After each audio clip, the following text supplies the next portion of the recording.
जब मुसलमान का अमल बुरा होता है तो अल्लाह मोदी और योगी जैसे लोगों को भेजता।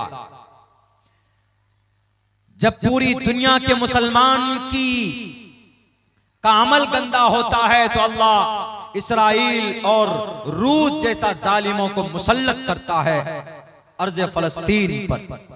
वो मस्जिद बन रही थी तो रामचरितमानस का लिखने वाला राम जी का सबसे बड़ा भक्त, उन्होंने तो किताब लिखी है, क्यों नहीं उन्होंने कहा कि बाबर रोक लो अपने इस सिपह सालार को जो ये मंदिर को तोड़कर मस्जिद बना रहा। एक वर्ड भी नहीं बोला। क्यों?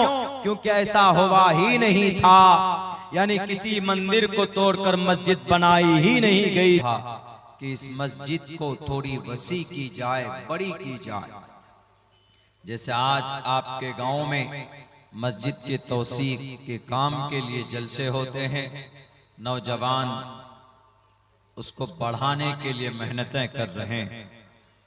तो उस वक्त जब बात आई सामने कि उस मस्जिद को थोड़ी और चौड़ी की जाए, तो उसकी चौड़ाई जहां 35 फीट थी तो उसकी चौड़ाई 20 फीट और बढ़ाने की बात हुई, और लंबाई जहां 30 फीट थी तो 15 फीट और बढ़ाने की बात हुई। तो जो जमीन थी, जो बाकी और जमीन जो बढ़ी बात में, तो हजरत उस्मान रजी अल्लाह ताला अन्हु उन्होंने टोटल जमीन को खरीद कर मस्जिद में वक्फ किया, मस्जिद में दान दिया कि लीजिए। तो हजरत उस्मान गनी रजी अल्लाह ताला अन्हु ने मस्जिद की जमीन खरीदी और उस मस्जिद की वसात का काम हुआ, वो मस्जिद बढ़ाई गई। इसी तरीके पर हर एक जमाने में हजरत उमर फारूक के जमाने में वो मस्जिद बढ़ी, और इसी तरह आगे बढ़ते गए हजरत उस्मान के दौर में, और दिगर सहाबा और दिगर बाद में आने वाले मुस्लिम हुक्मरानों ने उस मस्जिद की तौसी का काम किया।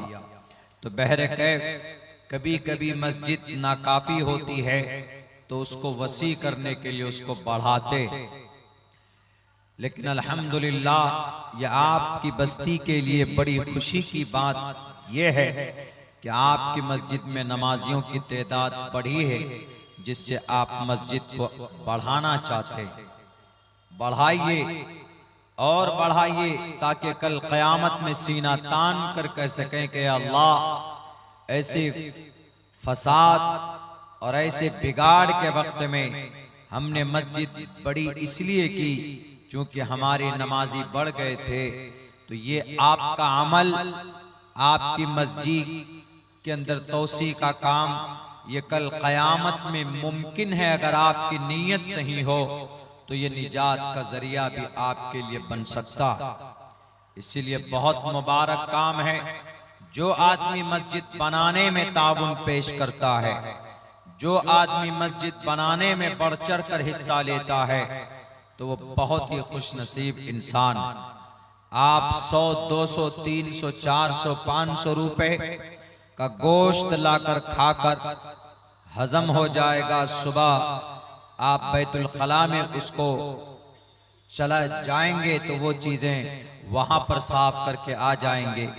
लेकिन आपने 500 से 1000 रुपए से 100, 200 रुपए से अगर किसी मस्जिद की तामीर में आप हिस्सा लेते हैं तो ये चीजें ज़ाय नहीं होती, बल्कि ये अल्लाह के अकाउंट पे लिखा जाता है। रब कुरान करीम में कहता है मा इंदकुम यनफदु व मा इंदल्लाहि बाक़, जो तुम्हारे पास है वो खत्म होने वाला है, और जो तुमने व मा इंदल्लाहि बाक़, और जो अल्लाह के पास जमा हो गया। अल्लाह के पास कोई कैसे भेजता है पैसा और दौलत? वो नेकी की शक्ल में जाती। जैसे आपने यहाँ पर कुछ पेश किया है, ताउन किया है, यह आपका बेकार नहीं जाएगा, बल्कि वो अल्लाह के पास जमा हो गया। ये मैं नहीं कह रहा, ये रब का कुरान कह रहा। जनाब मोहम्मद रसूलुल्लाह सल्लल्लाहु अलैहि वसल्लम की हदीस मुबारका कहती मन बना लिल्लाहि मस्जिदन बनल्लाहु लहू बैतन फिल जन्ना। आप दुनिया में जिस एतबार से मस्जिद बनाते हैं, अल्लाह तबारक व तआला कल क़यामत में जन्नत में आपके लिए उसी तरह का महल तामीर करके आपको देगा। मेरे भाइयों, कभी कभी बहुत दुख भी होता कि आदमी अपनी इबादत खाने की तामीर के लिए करोड़ों रुपए जमा कर लेता है। अभी हमारे भारत के अंदर हमारी मस्जिद को शहीद करके एक बुतखाना बनाया गया। तकरीबन 5000 करोड़ रुपए जमा हुए बनाने के लिए उस मंदिर को, जिसको राम मंदिर बोलते हैं। बाबरी मस्जिद थी पहले, वहां पर उसको शहीद करके ये पैसा दान करके वो पैसे आए। हालांकि मंदिर बनाने पर कल क़यामत में कोई अज्र है? कोई अज्र नहीं है, न वेदों में है, न राम मंदिर के मानने वालों की किसी शास्त्र के अंदर है कि तुम अगर तुम मंदिर बनाओगे तो तुमको स्वर्ग के अंदर कोई बड़ा मकाम मर्तबा दिया जाएगा। लेकिन मस्जिद बनाने पर जरूर है, मस्जिद बनाने पर उनके ग्रंथों में भी है कि हेतु वो ब्रह्मगतिस्तांति सत्संगतिर्दान विचारतोषा। कहा गया है कि ईश्वर के नाम को जपने के लिए जो जिस जगह पर सत्संग की जाती है, यानी ईश्वर की इबादत की जाती है, वो जगह काबिल मुबारक है। इसलिए कि उस जगह पर इंसान को शांति मिलती, उस जगह पर इंसान को, जिस जगह पर ईश्वर का नाम लिया जाए वो जगह अमन की जगह है। जिस जगह पर परमात्मा का नाम जपा जाए। और मस्जिद में हम लोग क्या करते? मस्जिद में हम लोग सिर्फ अल्लाह का नाम लेते, मस्जिद में सिर्फ हम लोग अल्लाह की इबादत करते, दूसरा और कोई काम मस्जिद में नहीं होता। यानी अल्लाह की बंदगी के लिए, अल्लाह तबारक व तआला ही के ताल्लुक से उनकी किताबें सुनने, सुनाने, पढ़ने, पढ़ाने के लिए मदारिस बनते हैं, मकातिब चलाए जाते हैं। बल्कि अल्लाह के नबी अलैहिस्सलाम ने मदीनतुल मुनव्वरा में बैठकर वहां के पत्थर पर बैठकर मोहम्मद अलैहिस्सलातु वस्सलाम ने दुनिया के तमाम उमूर के फैसले किए। सियासत हो, समाजी काम हो, मिल्ली काम हो, कौम के लिए अगर कोई भी काम होता था तो आप अलैहिस्सलातु वस्सलाम वहीं मस्जिद नबवी पर बैठकर वो काम अंजाम देते थे। यहां तक कि सहाबाए किराम को जंग में भेजने का काम उसी मस्जिद नबवी से हुआ करता था, मस्जिद से होता था। निकाह भी हो तो मस्जिद में हो, दीनी कोई भी मशवरा हो तो मस्जिद में हो, हमारे बच्चों की तालीम का बंदोबस्त मस्जिदों के अंदर हो। दुनिया को नहीं मालूम तो मालूम होना चाहिए कि दुनिया का सबसे पहला मदरसा अगर कहीं पर था तो मस्जिद के अंदर था, जिसको आज दुनिया अस्हाबे सुफ़ा, मदरसा सुफ़ा, जो मस्जिद नबवी के बिल्कुल करीब में एक चबूतरा बना दिया गया था पत्थर का, तो सहाबाए किराम वहीं पर बैठकर कुरान को सीखते थे। अल्लाह के नबी पर जो हदीस नाजिल होती थी उसको याद किया करते थे।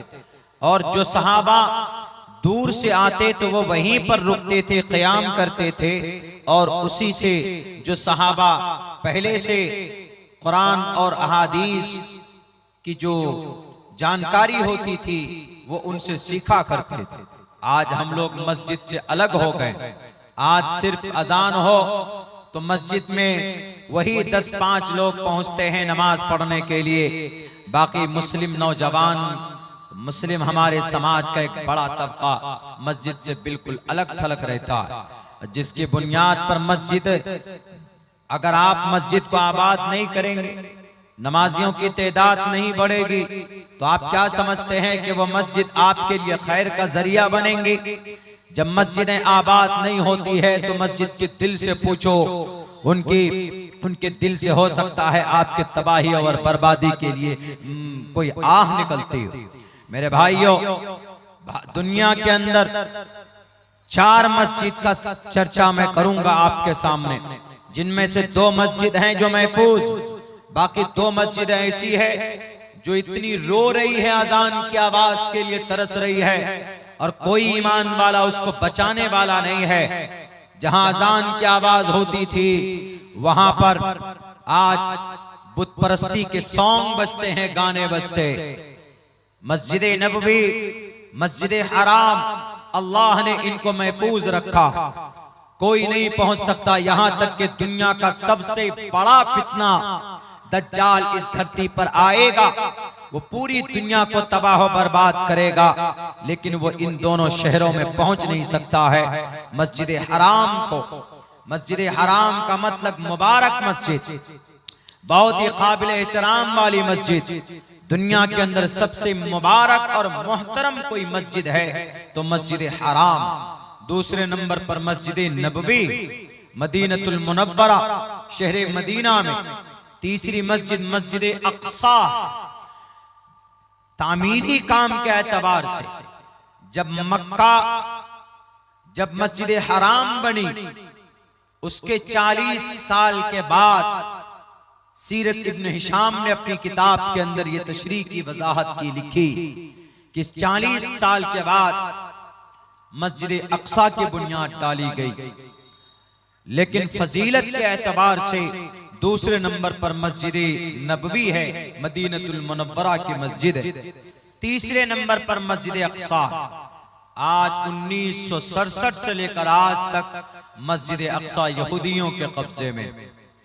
चौथी मस्जिद कुर्तबा की जामे मस्जिद है, अंदलुस स्पेन। कुर्तबा की जामे मस्जिद बहुत पुरानी मस्जिद है, आपको शायद पता ना हो। 784 या 85 ईस्वी में उस मस्जिद की बुनियाद रखी थी अब्दुर्रहमान अल अव्वल बादशाह ने, लेकिन आज वो भी मस्जिद यहूदियों के कब्जे में है। उस मस्जिद को गिरजा घर बना दिया, यानी उस मस्जिद में अजान नहीं होती, उस मस्जिद में 5 वक्त की नमाज नहीं होती। न मस्जिद अक्सा में, मस्जिद अक्सा के कोने में कहा गया है इन यहूदियों ने, इस जालिम इसराइल के अंदर बसने वाले नेतन्याहू के उन चेलों ने उस मस्जिद को अपने नरगे में ले रखा। 1967 से लेकर आज तक वो मस्जिद यहूदियों के कब्जे में। हमारी मस्जिदें क्यों छीनी जा रही? भारत के अंदर ये उत्तर प्रदेश का लाल बुजक्कर, इसको कुछ नजर नहीं आता, कुछ नहीं दिखता है। जब देखता है कि हमारी कुर्सी टूटने वाली है तो वो बुलडोजर फेंक किसी न किसी मस्जिद को तोड़ने की बात करता। कुछ नौजवानों को उग्र कर देता है। उन्हें पता होना चाहिए लाल बुजक्कर साहब को कि लाल बुजक्कर साहब, मस्जिद किसी मुसलमान की नहीं है, मस्जिद अल्लाह का घर है। जिस जगह पर जो जमीन मस्जिद की है वो अल्लाह की हो जाती है, और अल्लाह को पूरी दुनिया में सबसे मुबारक और पसंदीदा कोई जगह है तो वो सिर्फ मस्जिद है। इन्न अहब्बल बिलादी इलल्लाहि मसाजिदुहा। तमाम शहरों में, तमाम जगहों में, बल्कि रूए जमीन पर रब को अगर कोई जगह पसंद है तो वो मस्जिद, और सबसे ज्यादा नापसंद कोई जगह है अल्लाह को तो वो मार्केट है और बाजार है, जहां पर हम लोग अपना मुबारक और अपना कीमती वक्त जाय कर देते। मेरे भाइयों, उसको पता होना चाहिए कि ये जो मस्जिद है ये अल्लाह का। जिस दिन मस्जिद बनाने के लिए किसी बंदे ने जमीन मस्जिद के नाम की, वो जमीन वक्फ हो गई। वो जमीन वक्फ का मतलब डोनेट कर देना, कुर्बान कर देना। किसके लिए? अल्लाह के लिए। मस्जिद है तो अल्लाह के लिए। या अगर कोई जमीन किसी मदरसे के लिए, किसी मकतब के लिए दे दी गई, तो वो अल्लाह के मखलूक के लिए, अल्लाह के बंदों के फायदे के लिए, इन्हीं वक्फ की प्रॉपर्टी, इन्हीं को बोला जाता। जो मस्जिद है वह वक्फ की प्रॉपर्टी है। और हमारे भारत के अंदर जो जमीन वक्फ की गई है, यानी हमारे पूर्वज ने, बादशाहों ने, मालदारों ने जो हमारे हिंदुस्तान में जो जमीन वक्फ किए हैं, पता है उनकी कितनी तादाद है, कितने एकड़ में है? 9.5 लाख एकड़ जमीन वक्फ की है भारत के अंदर। 9.5 लाख एकड़ जमीन, 9 एकड़ नहीं, 900 एकड़ नहीं, 9000 एकड़ नहीं, 9.5 लाख एकड़ जमीन वक्फ की है। यानी अल्लाह के नाम पर लोगों ने वक्फ किए हैं। इन्हीं जमीन को हड़पने के लिए, इन्हीं जमीन पर नाजायज तसल्लुत जमाने के लिए, इन्हीं जमीन पर नाजायज कब्जा करने के लिए mister prime minister mister Modi ji ने एक नया संशोधन लाने की बात कही। यानी अभी अगर आपके जिला कटिहार में कोई वक्फ की प्रॉपर्टी है, तो आपके जिला कटिहार में जो वक्फ की कमेटी होगी, तो उस जमीन का देखभाल करने वाला, तो वो जो वक्फ की कमेटी का हेड है, मुतवल्ली है, जो मेंबरान है वो होंगे, और वो टोटल मेंबरान मुसलमान होंगे। ये अभी तक था, लेकिन जब ये कानून आएगा तो आपके कटिहार में वो जो वक्फ के टीम का जो सबसे बड़ा सरदार होगा वो डीएम होगा, और 2 गैर मुस्लिम होंगे उसके मेंबर। यानी संस्था हमारी, जमीन हमारी, देखभाल करने वाले आप कौन होंगे जी? डीएम क्यों होगा? और 2 गैर मुस्लिम मेंबर क्यों होंगे? ये बात समझ के खिलाफ है। इसी के लिए हम लोग प्रोटेस्ट कर रहे हैं, इसी के लिए हम लोग एहतजाज कर रहे हैं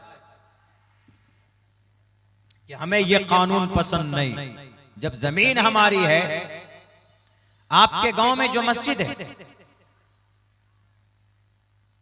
वो जिसने भी जमीन दी या देंगे, वो जमीन मस्जिद का मुतवल्ली बेच नहीं सकता है, या मस्जिद के काम के अलावा दूसरे काम में इस्तेमाल नहीं हो सकता है। क्योंकि एक चीज जब वक्त हो गई उसको नहीं बेच सकते।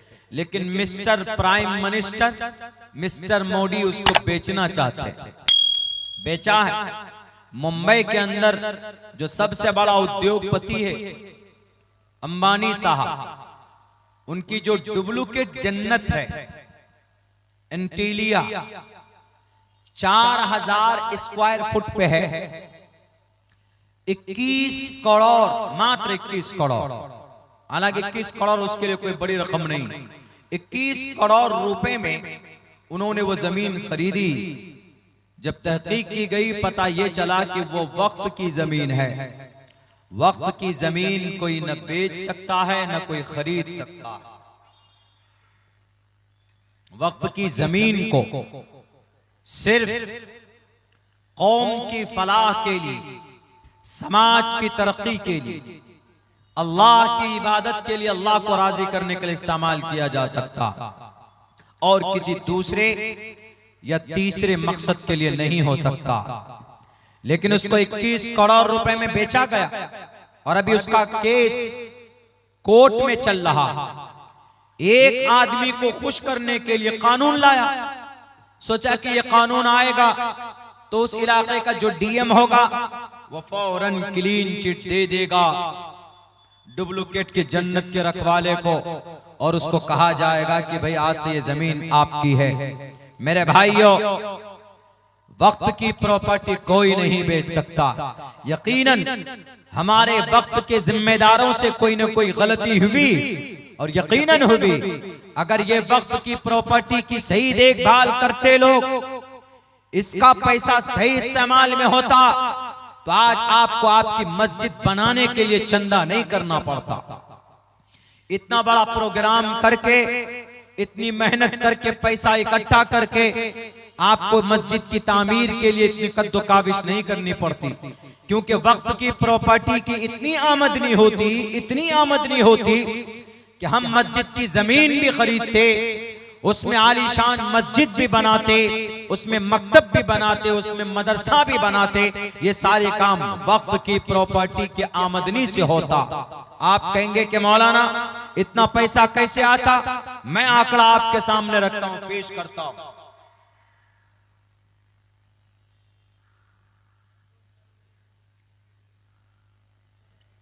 शुक्रिया, जज़ाकल्लाह। महाराष्ट्र में 30% वहां पर 1 लाख एकड़ जमीन महाराष्ट्र में है वक्फ की। उनमें से 70,000 एकड़ जमीन नाजायज कब्जा है उस पर, यानी वक्फ के पास नहीं। वक्फ के पास मात्र 30,000 एकड़ जमीन है।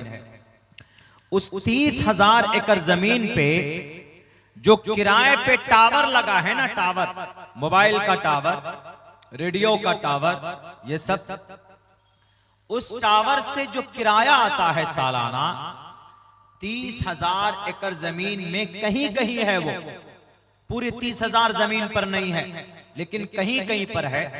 तो उससे जो पैसे आते हैं, एक साल में 10 करोड़ रुपए की आमदनी है सिर्फ सूबे महाराष्ट्र में वक्फ की प्रॉपर्टी। बताइए, अगर सूबे महाराष्ट्र की वक्फ की जो कमेटी है, अगर उन 10 करोड़ रुपए को सही से इस्तेमाल करे, मस्जिद के इमामों को तनख्वाह दे, मस्जिद के मौजिनों को तनख्वाह दे, जहां मकतब नहीं है तो मकतब बनाए, जहां कुरान और हदीस का दर्स नहीं होता उसके लिए मदरसा बनाए, कौम का, समाज का बड़ा काम हो सकता है कि नहीं हो सकता है? बिल्कुल हो सकता है, लेकिन नहीं करते। जब मुसलमान का अमल बुरा होता है तो अल्लाह मोदी और योगी जैसे लोगों को भेजता है। जब पूरी दुनिया के मुसलमान का अमल गंदा होता है तो अल्लाह इसराइल और रूस जैसा जालिमों को मुसल्लत करता है अर्ज़ फलस्तीन पर। पहले लोगों ने बेईमानी की। एक घर है, मिसाल के तौर पर आपके शहर कटिहार में वक्फ का घर है, बिल्डिंग है, उसका किराया अब से 50 साल पहले, उस घर का 50 साल पहले 100 रुपए रखा गया। 50 साल पहले का किराया आज 100 ही रुपए दिया जा रहा। हालांकि उसका मौजूदा किराया 25,000 रुपए हो गया। 25,000 रुपए लेता है किराया कौन? जो वक्फ का जिम्मेदार है, लेकिन वक्फ की रजिस्टर्ड में सिर्फ 100 रुपए लिखता है। अल्लाह का अजाब आएगा कि नहीं आएगा? आप कहेंगे कि मौलाना मिस्टर मोदी जी कानून लेकर आए, हम विरोध करेंगे। अरे हमारा अमल दावत देता है उनको कानून बनाने पर। उसका मिनिस्टर ने क्या कहा? मुसलमानों के पास जो 9.5 लाख एकड़ जमीन है, उनमें सालाना जो इनकम आना चाहिए वो 9.5 लाख हजार करोड़ जमा होना चाहिए। उनके हिसाब से नहीं हो रहा इतना पैसा जमा। अगर हमारे मुल्क हिंदुस्तान की वक्फ की प्रॉपर्टी की आमदनी को जमा किया जाए तो हम भारत के अंदर 10 दिन तक पूरे भारत के लोगों को बिठाकर खाना खिला सकते हैं, इतनी आमदनी। लेकिन टोटल पैसा अमानतदारी के साथ हम तक नहीं पहुंचता है, टोटल पैसा नहीं आ पा रहा। इसी वजह से जब आदमी का अमल पूरा होता है ना, तो अल्लाह तबारक व ताला फिर मदद नहीं, अल्लाह तबारक व ताला फिर जालिमों को मुसल्लत करते। मेरे भाइयों, ये जमाना है अपने अमल को सुधारने का। अभी तो 2 मस्जिद की मिसाल मैंने आप हजरात के सामने पेश की। मस्जिद अक्सा जिसकी फजीलत जिसका तज़किरा रब ने कुरान करीम के अंदर किया और यूं कहा है, सुब्हानल्लज़ी असरा बिअब्दिही लैलन मिनल मस्जिदिल हराम इलल मस्जिदिल अक़सा। मस्जिद अक़सा, उसके इर्द गिर्द हमने बरकत रखी है। रब कहता अल्लज़ी बारकना हौलहू लिनुरियहू मिन आयातिना, हमारी निशानियां, हमने मुबारक बनाया उस मस्जिद को, मस्जिद अक़सा को। लेकिन आज मस्जिद अक़सा किसके कब्जे में है? यहूदियों के कब्जे में। कितने हैं यहूदी पूरी दुनिया में? 1.5 करोड़ यहूदी। मुसलमान कितना है पूरी दुनिया में? 1.5-2 अरब मुसलमान। यानी मुसलमानों का 1.25 हिस्सा नहीं है यहूदी। लेकिन यहूदी आज इतने ताकतवर है कि इन्होंने दुनिया के हर खित्ते में अपने एजेंट को बैठा के रखा हुआ। उनके पास ऐसे ऐसे जासूसी तंजीमें, अगर आप में से किसी को मारना हो तो आपके घर में घुस के मारेगा, आपको पता भी नहीं चलेगा कि मुझको किसने मारा। ये यहूदी इतने मजबूत हो गए। 1967 से लेकर बैतुल मक़दिस यहूदियों के कब्जे में। अल्लाह के नबी अलैहिस्सलातु वस्सलाम ने 16 या 17 महीने उसी मस्जिद अक़सा के तरफ रुक करके आपने नमाज अदा की थी। ये वही मस्जिद अक़सा है जिसकी बुनियाद के बारे में कहा जाता है कि शुरू के अंदर 2 मस्जिद की बुनियाद हजरत आदम अलैहिस्सलाम ने रखी। एक मस्जिद हराम, दूसरी मस्जिद अक़सा। मस्जिद हराम से बुनियाद रखकर जब वो बैतुल मक़दिस मुल्क शाम की तरफ आए, मुल्क शाम के तरफ, तो बैतुल मक़दिस की बुनियाद रखी। उसके बाद फिर हजरत याकूब ने, उसके बाद फिर हजरत दाऊद ने, हजरत दाऊद बनाते बनाते उनका इंतकाल हो गया तो उन्होंने अपने बेटे हजरत सुलेमान अलैहिस्सलाम ने बाकी का काम पूरा किया। इसीलिए हजरत सुलेमान के बारे में ये यहूदियों का कहना है कि ये मस्जिद अक़सा हैकले सुलेमानी को तोड़कर उसकी बुनियाद रखी गई है। हैकले सुलेमानी का मतलब हजरत सुलेमान अलैहिस्सलाम की महल, हजरत सुलेमान अलैहिस्सलाम का दरबार, उसको तोड़कर मुसलमानों ने उस पर बुनियाद रखी। यानी मोहम्मद अलैहिस्सलाम के मानने वालों ने उस पर बुनियाद रखी है। इसीलिए यहूदी उस पर मस्जिद अक़सा पर कब्जा किए हुए। उस मस्जिद उस शहर, वो शहर यहूदियों के नजर में भी काबिल एहतराम है और मुसलमानों के भी नजर में काबिल एहतराम है, और नसारा यानी जो ईसाई है उनके नजर में भी काबिल एहतराम। तीनों लोग झगड़ रहे हैं। लेकिन तारीख की किताबों में देखेंगे तो हजरत सुलेमान अलैहिस्सलातु वस्सलाम का वो हैकल नहीं, वो दरबार नहीं था, बल्कि उन्होंने वो मस्जिद वहां पर बनाई थी। और फिर वो मस्जिद बनी, बड़ी मुबारक मस्जिद बनी। 3 मस्जिदों के तरफ कोई सवाब की नीयत से अगर सफर करे तो सफर किया जा सकता है, ज़ियारत की नीयत से। एक मस्जिद हराम के तरफ और एक मस्जिद नबवी की तरफ और एक मस्जिद अक़सा की तरफ। मस्जिद अक़सा फलस्तीन में है। जिस शहर में मस्जिद अक़सा है उस शहर का नाम यरूशलेम है, और उस शहर पर, उस मस्जिद पर यहूदियों का बहुत दिन से कब्जा है। लोग उस पर नमाज पढ़ते, लेकिन कभी कभी यहूदी गोली बारूद भी कर देते, कभी कभी नमाज में गोली चला देते, कभी कोई कुरान पढ़ रहा होता है तो उसके ऊपर जुल्म ज़्यादती करते। वहां पर जुल्म सितम का बाजार गर्म है। अलबत्ता ये मस्जिद पहले भी यहूदियों और नसरानियों के कब्जे में गई, लेकिन कुर्बान जाइए, एक बड़े अजीम सिपहसालार सुल्तान सलाहुद्दीन अय्यूबी ने ये मस्जिद जब यहूदियों के कब्जे में गई तो 16 मरतबा जंग लड़ी उन्होंने। सुल्तान सलाहुद्दीन अय्यूबी ने 16 मरतबा जंग लड़ी, तब जाकर मस्जिद अक़सा को आजाद किया और कराया। 1100 ईस्वी के अंदर, यानी अब से तकरीबन 1000 या 1100 साल पहले की बात, सुल्तान सलाहुद्दीन अय्यूबी उस मस्जिद को आजाद करने वाले, उस मस्जिद को फतह करने वाले, उससे पहले हजरत उमर फारूक रजी अल्लाह ताला अन्हु थे। उस मस्जिद को यहूदियों के नरगे से और उनके पादरी और उनके वहां उस वक्त के ईसाइयों के नरगे से छुड़ाने वाले उमर फारूक रजी अल्लाह ताला अन्हु। लेकिन आज फिर यहूदियों के कब्जे में हमको नहीं लगता है कि अब शायद कोई उस मस्जिद को आबाद करा पाएगा, कोई उस मस्जिद को छोड़ा पाएगा। इसलिए कि भारत के अंदर छोटी छोटी मस्जिद पर बुलडोजर चला दिया जाता है, कोई उसकी आवाज बुलंद करने वाला नहीं होता। मस्जिदों में ताले लगा दिए जाते, ताला खुलवाने की हिम्मत नहीं होती। मदरसे बंद कर दिए जाते, उस पर कोई बात करने वाला नहीं होता।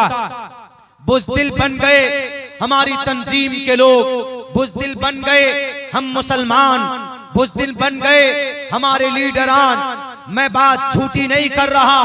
अभी कुछ दिनों पहले शहर अररिया का एमपी वो कुछ इस तरह बयान देता है कि अगर अररिया में रहना होगा तो हिंदू बनकर रहना होगा।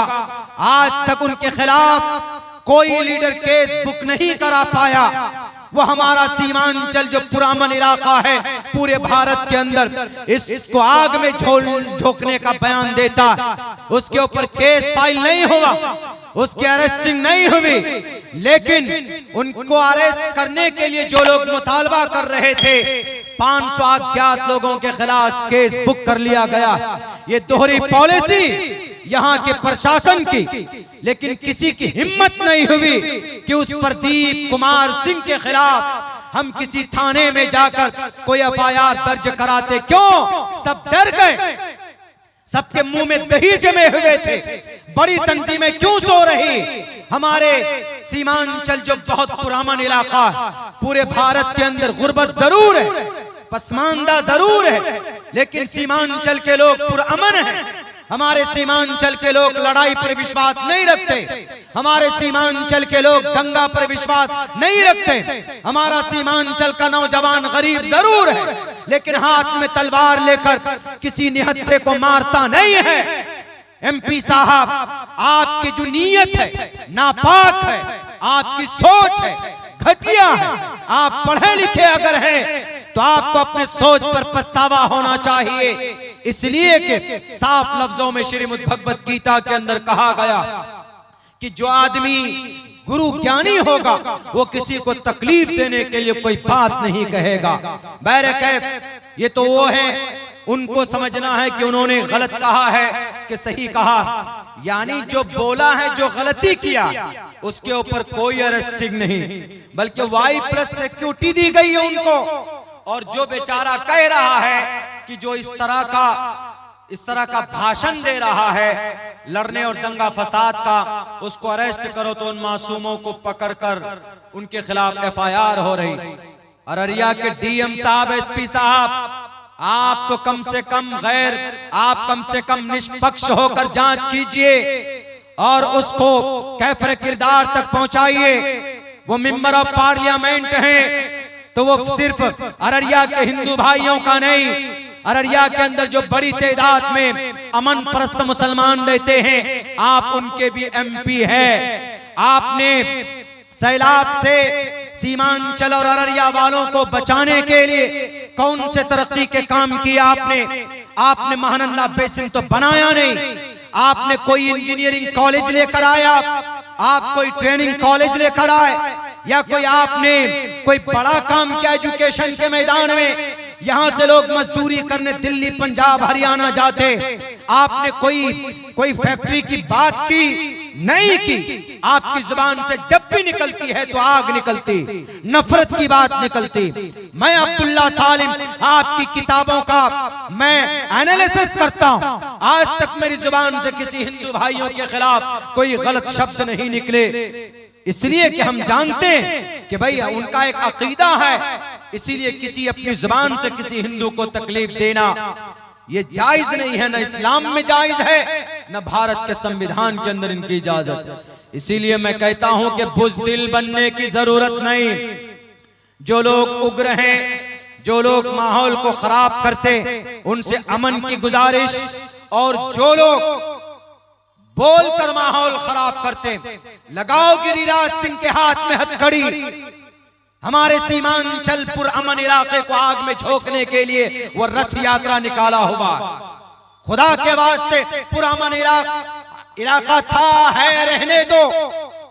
यहाँ के मुसलमान चंदा करके अपनी मस्जिद बनाते, अपने मदरसे चलाते, तुमसे भीख नहीं मांगते, मेहनत पसीने की कमाई से अपनी बीवी बाल बच्चों की परवरिश करते।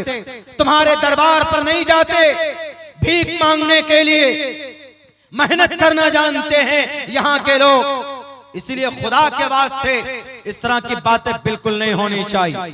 बात यहां चल रही थी कि चूंकि जैसे मस्जिद अक्सा जालिमों के कब्जे में है, उसको आजाद करने के लिए बड़े मुजाहिद पैदा किए अल्लाह ने, पैदा हुए।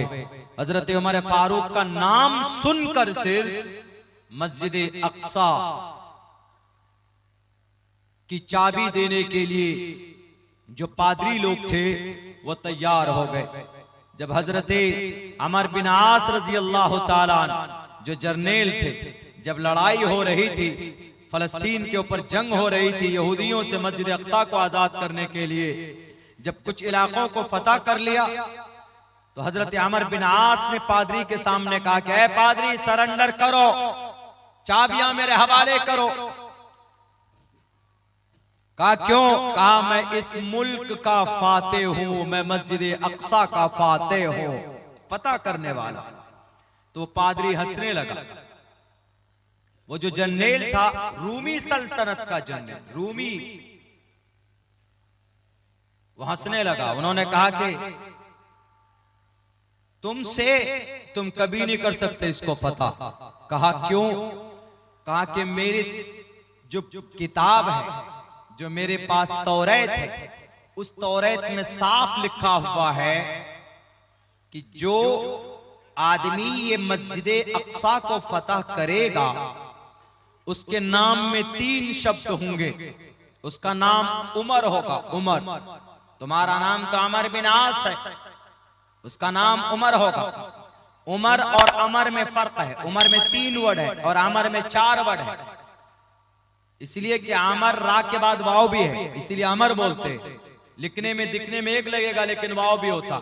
तो उन्होंने कहा कि मैंने तौरात में पढ़ा है कि जो मस्जिद अक्सा का फाते होगा उसका नाम उमर होगा।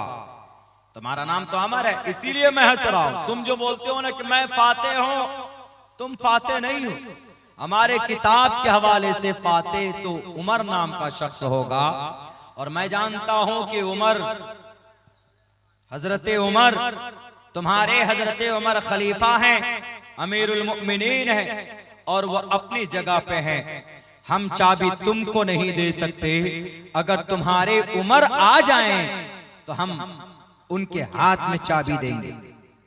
तो हजरत अबू उबैदा ने फौरन खत लिखा हजरत उमर फारूक रजी अल्लाह ताला अन्हु, ये कहा कि ये अमीरुल मुमिनीन, आप आएंगे तभी ये मस्जिद आप हमारे कब्जे में आएगी, वरना नहीं।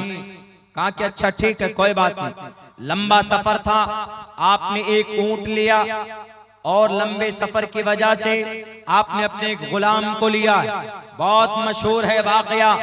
हजरत उमर फारूक रजी अल्लाह ताला अन्हु चले, कपड़ा वैसे ही, कपड़ा कुर्ता जो पहने हुए थे उसमें फटे हुए थे, उनके कुर्ते फटे हुए थे, फटा हुआ कुर्ता पेबंद लगा हुआ था जगह जगह पर। आज सिलकर कोई कुर्ता या कोई कपड़ा पहनना चाहता है, कोई नहीं पहनना चाहता, कहेगा कि इज्जत का फालूदा निकल जाएगा। मैं अक्सर जगहों में लंबे सफर में जाता हूं अपनी गाड़ी से, तो मैं अक्सर लुंगी इस्तेमाल करता हूं। कई मर्तबा मुझे लोगों ने कहा कि मौलाना क्यों लुंगी पहन कर जाते हैं, आपसे लोग मोहब्बत करते हैं तो क्या इतनी बेइज्जती। मैं यही कहता हूं कि आदमी की पहचान कपड़ों से नहीं होती। मुझे जिसको पहचानना होगा मेरी शक्ल से पहचान लेगा। और मुझे जो इज्जत मिली है अल्लाह तबारक व ताला के कुरान और हदीस की बातें करता हूँ, शरीयत की बात करता हूँ, तो उससे अल्लाह तबारक व तआला ने लोगों के बीच में तारुफ कराया है। मेरा ताल्लुक इससे नहीं है कि मैंने पैजामा पहन के रखा हुआ है कि नहीं है, मेरी इज्जत का ताल्लुक उससे नहीं है। तो हमारे फारूक रजी अल्लाह तआला वैसे ही बहुत कोई खास कपड़ा नहीं, ऊंट पर बैठे और उनके पास जो गुलाम था उस गुलाम से यूं भी कहा हमारे फारूक ने कि मेरे गुलाम, तुम ये मत समझना कि मैं अमीरुल मोमिनीन हूं तो ऊंट पर बैठकर चलूंगा, तुम पैदल चलोगे, ऐसा नहीं है। बारी बारी कभी हजरत उमर बैठते, कभी उनका गुलाम बैठता, हजरत उमर नकेल पकड़ कर जाते। आजकल कोई दुनिया का सीएम, कोई पीएम ऐसा करेगा, कोई नहीं कर सकता, लेकिन उमर फारूक ने ऐसा किया। इसीलिए हमारे भारत के गांधी जी ने कहा कि उमर फारूक और अबू बकर सिद्दीक ऐसे हैं कि अगर इनका निजाम और सिस्टम आज इंप्लीमेंट किया जाए, आज उन्होंने अपने जमाने में कही थी, तो हमारा भारत खुशहाल हो जाएगा, हमारे भारत के अंदर तरक्की होगी। क्यों? क्योंकि वो इतने बड़े ओहदे पर होने के बावजूद भी वो कौम और समाज के लिए बहुत ज्यादा मेहनत करते थे, कौम और समाज के लिए हमेशा फिक्रमंद रहते थे। इतनी दौलत की गद्दी पर बैठने के बावजूद कभी भी 1 रुपए उन्होंने मिसयूज नहीं होने दिया, गलत खर्च नहीं किया। जैसे आजकल का नेता गद्दी पे बैठेगा तो कौम के लिए जो पैसा आएगा तो उस कौम के पैसों को भी लूटेगा, जो माइनॉरिटीज के लिए जो फंड आएगा वो भी लूटेगा। सीमांचल के अंदर अभी सैलाब आया, ज्यादा से ज्यादा एक ब्लॉक में 200-300 लोगों के 7,000 रुपए ये भीख दे रहे हैं। आप भीख बिहार के सीएम साहब वापस कर लो। 7,000 रुपए का तो हमारे शेरशाहबादी बिरादरी के लोग मटन खा जाते हैं। 7,000 रुपए का एक महीने के अंदर नहीं चाहिए आपकी ये भीख, आपको देना ही था तो एक किसान को कम से कम 50,000 रुपए का मुआवजा देते, जिनके धान खत्म हो गए, जो यहाँ की बेसिक फसल जो सैलाब में तबाह हो गए, जलकर और गलकर खत्म हो गए। उमर फारूक रजी अल्लाह ताला हकदारों तक पहुंचाया करते थे। और उन्होंने कहा, कितनी सादगी थी, जब वो पहुंचे, करीब पहुंचे हैं तो हजरत अबू उबैदा आए और एक बढ़िया सा जोड़ा लेकर आए, शेरवानी जुब्बा कुब्बा लेकर के आए। तो उन्होंने कहा कि अमीरुल मोमिनीन, यहाँ लोग चूंकि मुअद्दब हैं, ईसाई हैं, यहूदी है कुछ और वो लोग अच्छे कपड़े पहनते हैं, उनके बीच में जाएंगे आप इस हालत में तो थोड़ी इंसल्ट ही होगी, हमारा इंसल्ट होगा, इसलिए अच्छे कपड़े पहनिए। तो उस वक्त उमर फारूक ने क्या जवाब दिया? आजकल कोई नहीं देता। उन्होंने कहा कि अल्लाह ने हमें इस्लाम के जरिए इज्जत दी है, हमें कपड़ों से इज्जत नहीं मिली। फौरन आपने पैना उठाकर फेंक दिया, फिर वही कपड़े पहन।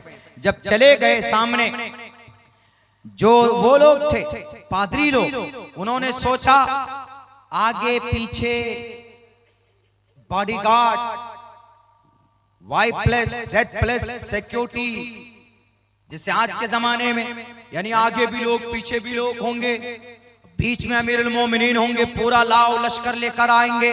वो यही समझ रहे थे। नाम पढ़ा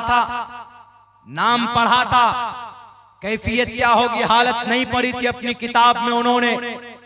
तो उन्होंने देखा कि अरे बहुत सीधे सादे कपड़े पहने हुए चले आ रहे हैं अपने दोस्तों के बीच में। देखकर मुतासिर हुए, ये वही उमर है जिनकी हुकूमत 22 लाख मुरब्बा मील के इलाके में, ये वही उमर है जिन्होंने ईरान और फारस को, कैसर और किसरा के तख्ते को पलट कर रख दिया। ये वही उमर है जिनको देखकर शैतान अपना रास्ता बदल लेता। ये वही उमर है जिनके मंशा के मुताबिक अल्लाह ने आसमान से जमीन पर कुरान करीम की आयतें उतारी। ये वही उमर है। देखकर इतना मुतासिर हुआ, जब करीब आए तो उन्होंने कहा कि या अमीरुल मोमिनीन, आप ही हैं, लीजिए ये चाबी बैतुल मक़दिस की, ये चाबी आपके कब्जे में है, लीजिए हमने किले की चाबी आपको दे दी है, अब आप लीजिए आज से बैतुल मक़दिस आपका बिना एक कतरा खून बहाए उमर फारूक ने मस्जिद अक्सा को फतह किया। नमाज का वक्त हुआ तो वहां पर आप अलैहिस्सलाम जो सुलह कर रहे थे तो उनके चर्च के करीब बैठकर तो आप हजरत अमीरुल मोमिनीन ने नमाज के वक्त में वहां नमाज नहीं पढ़ी, बल्कि आप दूसरी जगह पर नमाज आपने जाकर पढ़ी, इसलिए ताकि हमारे सहाबा ये ना समझें कि ये जगह भी मस्जिद की हो गई, अमीरुल मोमिनीन ने नमाज पढ़ी है तो इस पर कब्जा कर लो। आज जितने भी लोग बोलते हैं ना कि मस्जिद जबरन कब्जा करके बनाई गई है, जैसे यहूदी लोग बोलता है मस्जिद अक्सा के बारे में, तुम सबूत पेश कर दो, मस्जिद अक्सा तुम्हारे हवाले कर देंगे। वहां के फलस्तीन के जो वहां की जो वक्फ इस्लाम है, वक्फ इस्लाम का वहां पर भी बोर्ड है, वो आपके हवाले कर देंगे, लेकिन दलील नहीं पेश कर सकते, इसलिए कैसा हुआ ही नहीं। जैसे भारत के अंदर किसी भी मस्जिद को शहीद, किसी भी मंदिर को तोड़कर मस्जिद नहीं बनाई गई है, बल्कि मस्जिद के प्लेटफॉर्म से हमारे हिंदू भाइयों को डोनेशन दिया गया, उनकी मदद की गई, उनके फलाही काम के अंदर में बादशाहों ने पैसे खर्च किए। कोई मस्जिद भारत के अंदर मंदिर तोड़कर नहीं बनाया गया। बाबरी मस्जिद गलत बात, बाबरी मस्जिद जिस वक्त बनाई जा रही 1528 के अंदर, 1528 में भी रामचंद्र जी के नाम पर किताब लिखने वाला रामचरितमानस तुलसीदास वहीं पर बैठकर तुलसीदास रामचरितमानस लिख रहा है। अगर बाबरी मस्जिद मंदिर तोड़कर बनाया जा रहा था, वो मस्जिद बन रही थी, तो रामचरितमानस का लिखने वाला राम जी का सबसे बड़ा भक्त, उन्होंने तो किताब लिखी है, क्यों नहीं उन्होंने कहा कि बाबर रोक लो अपने इस सिपह सालार को जो ये मंदिर को तोड़कर मस्जिद बना रहा। एक वर्ड भी नहीं बोला, क्यों? क्योंकि ऐसा हुआ ही नहीं था, यानी किसी मंदिर को तोड़कर मस्जिद बनाई ही नहीं गई थी। सुप्रीम कोर्ट में भी एक्सेप्ट किया था जब जजमेंट देना था कि बाबरी मस्जिद किसी मंदिर को तोड़कर नहीं बनाई गई। अल्लाह से मैं कभी उम्मीद कि अल्लाह जरूर इंसाफ करेगा एक न एक दिन।